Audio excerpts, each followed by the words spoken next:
Bom dia, meu povo. Sejam bem-vindos à nossa apresentação sobre Pteridófitas. Meu nome é Matheus Cavedem, estou aqui acompanhado de Bruno Ferreira e Guilherme Amorim.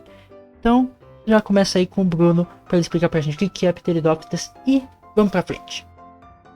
As pterodófitas, também chamadas plantas vasculares sem sementes, são um grupo de plantas em que se observa a presença de xilema e floema, que são vasos condutores, e também a ausência de sementes. São plantas extremamente importantes do ponto de vista ecológico. No interior das florestas, por exemplo, elas possuem um papel importante na manutenção da umidade do ar. Possuem corpo organizado em caule, raiz e folhas. O caule é a estrutura que sustenta as folhas e faz o transporte da seiva através dos tecidos condutores pela planta. Em muitas samambaias, ele cresce subterrâneo ou paralelo à superfície do solo, sendo assim chamado rizoma. As raízes, elas fixam a planta e absorvem água e sais minerais do solo.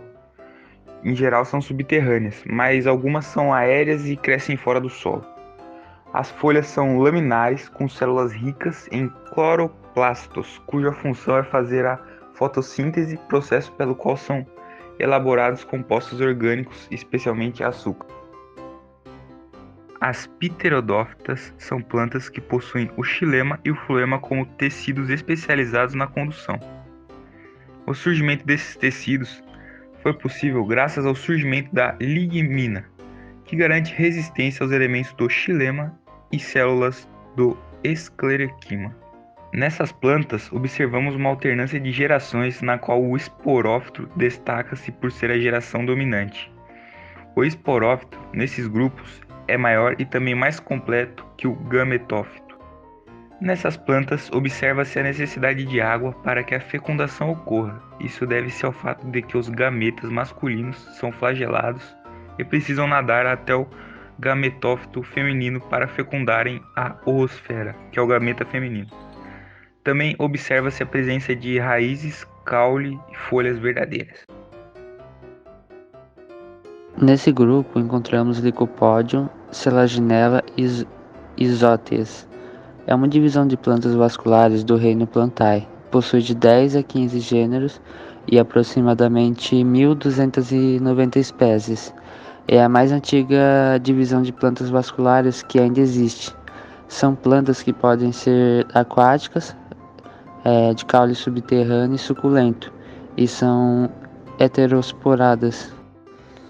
A Monilopita é um grupo de plantas vasculares sem semente, que compreende as samambaias e as famílias Psilotácea e Esquisetácea. A divisão é assim denominada porque um corte transversal do talo revela lóbulos de protoxilema que lembram um colar.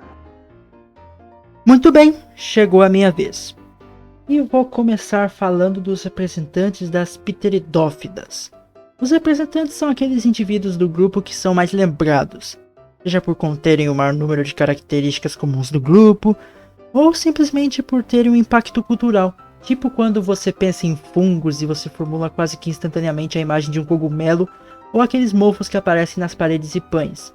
Você não necessariamente sabe por que um cogumelo ou mofo é considerado um fungo, mas você sabe que é, graças ao impacto que a imagem dele fez na sua formação. Então chega de enrolar. Vamos para os representantes das Pteridófitas. Primeiramente as mais famosas, as samambaias, que são estas na foto à direita, que são bem comuns, inclusive aqui no Brasil.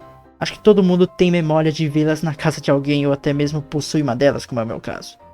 Também temos as avencas, que são as mostradas na foto à esquerda, que possuem essas folhas foscas e lisinhas e mais arredondadas, não que seja um literal círculo, mas elas se diferenciam, né, das folhas compridas e brilhantes da samambaia, por exemplo. Você pode também acabar reconhecendo uma avenca por outro nome que foi dado a ela, como cabelo de Vênus, capilária ou lágrima de sangue. Brasileiros e seus nomes criativos, né? E eu posso citar aqui também as cavalinhas, que estavam na foto do slide anterior. Elas parecem uns mini bambu com umas mini pinhas na ponta, O interessante delas é que elas são plantas medicinais, que são muito utilizadas como remédio caseiro para combater a retenção de líquidos, a fortalecer os ossos e até ajudar no emagrecimento. E assim como as avencas, você pode acabar reconhecendo as cavalinhas por outros nomes, como erva cama, rabo de cavalo. Inclusive esse último vem de uma tradução do seu nome científico, que é equisetum, que junta as palavras equi e setum, ambas derivadas do latim. Então vamos lá, passando para o próximo slide aqui, ciclo de vida. Vamos agora então entender como que funciona o ciclo de reprodução das pteridófitas. Bom, como é de se imaginar, existem diferentes tipos de pteridófitas. Logo, haverá diferentes ciclos de vida para cada tipo. Mas para explicarmos direitinho como o ciclo funciona, ao invés de explicarmos cada um dos tipos de ciclo que pode ter, podemos aqui acompanhar o ciclo de vida de uma samambaia homosporada. Mas por quê? Bom, porque é uma planta bem característica do grupo das pteridófitas, como a gente acabou de ver. O homosporada no nome indica a existência de apenas um tipo de esporângio, que no caso será capaz de produzir apenas um tipo de esporo, o qual vai se desenvolver em um gametófito bissexual. Tudo isso fazendo parte da fase esporófita do ciclo de vida. Inclusive, a maioria das pteridófitas são homosporadas, o que é bom para a gente ter, consequentemente, mais semelhanças com os ciclos de vidas desta samambaia que analisaremos e os de outras plantas do grupo. Então, nas samambaias adultas existem folhas que possuem um soro em uma das faces. E esses soros são basicamente um conjunto de esporângios, onde são produzidos os esporos que chamamos de esporos meiose. E quando o soro libera esses esporos da samambaia, eles caem no ambiente e, se o ambiente for adequado, eles germinam e assim dando a origem ao gametófito, onde serão gerados os gametas da planta. Os gametófitos são independentes nutricionalmente dos esporófitos, ou seja, o gametófito gera seu próprio alimento, sem auxílio da planta que o gerou. Ele se alimenta utilizando pequenos filamentos que chamamos de rizoides, que funcionam como raízes mesmo. E esses gametófitos que são bissexuados possuem arquegônios e anterídeos, que são respectivamente os órgãos sexuais feminino e masculino da planta. Os arquegônios vão produzir a oosfera, que é o gameta feminino, e os anterídeos produzirão os anterozoides, que são os gametas masculinos. Assim, da mesma forma que o espermatozoide e o óvulo, o anterozoide vai nadar até a oosfera e irá fecundá-la, formando o zigoto, que é basicamente o resultado final dessa bagunça toda.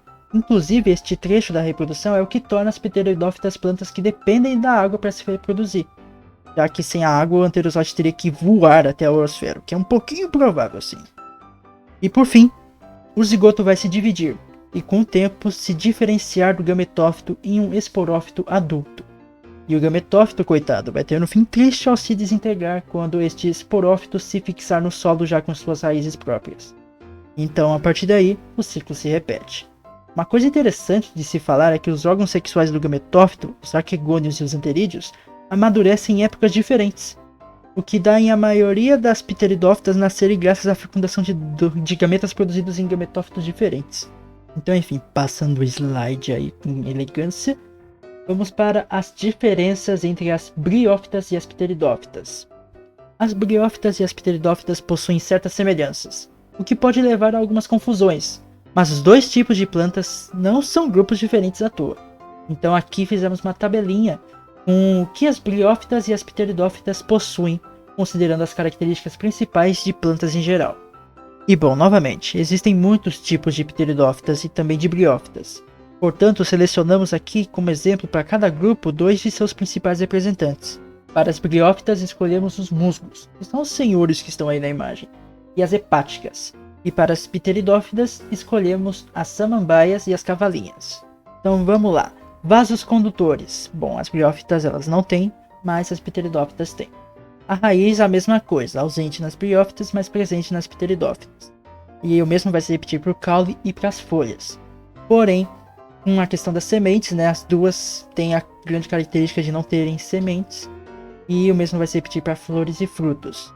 E já na dependência de água para reprodução, porque a gente viu nas pteridófitas que ela precisa, e a mesma coisa acontece nas briófitas. E a fase duradoura do ciclo de vida, a fase que de fato mais dura, que, como a gente viu aqui nas pteridófitas, é o esporófito, porém nas briófitas é o gametófito.